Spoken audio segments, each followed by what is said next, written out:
ঢাকা ঢাবি কলেজের একজন শিক্ষক বলেছেন বাংলা বিভাগের যে মেয়েরা আছে ঢাবির বাংলা বিভাগের মেয়েদের জন্য নিকাবকে আমাদের এই মুসলিম দেশে সে নিষিদ্ধ ঘোষণা করেছে। নাউজুবিল্লাহ পড়ায়।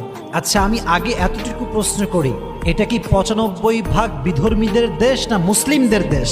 আমাদের দেশে তো আমরা সবাই বেশিরভাগ মুসলমান। আমার বড্ড অবাক লাগে যে আমাদের এই যুব সমাজের এই সময়ে এসে কোটি কোটি মুসলমান বাংলাদেশে আছে, এরপরেও শিক্ষক কেমন করে সাহস পায় হিজাবকে নিষিদ্ধ করতে? হিজাব সে নিষিদ্ধ করেছে।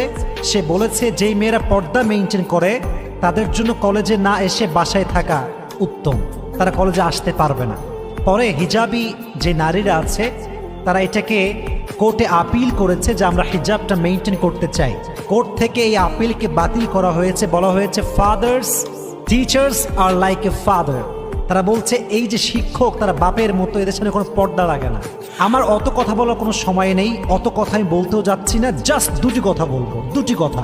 এক, আপনি বলেন আমাদের যে দেশ এটা হচ্ছে মুসলমানদের দেশ, আমরা ইসলাম প্রিয় মানুষ, কোরআন প্রেমিক মানুষ।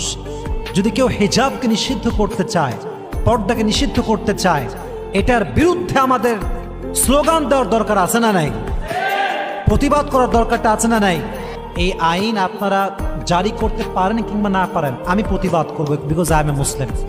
This is my responsibility to do that. এটা আমায় করতেই হবে, এটা আমার দায়িত্বের ভিতরে পড়ে। I must do that. এটা আমি সবসময় করি যে যখনই যাই হোক ইসলামের বিরুদ্ধে গেলে আমি প্রতিবাদ করার ট্রাই করে থাকি। এক নাম্বার কথা, যেটাই উল্টা পাল্টা হবে আমরা প্রতিবাদ করবো। রাজি আছেন তো ইনশাআল্লাহ?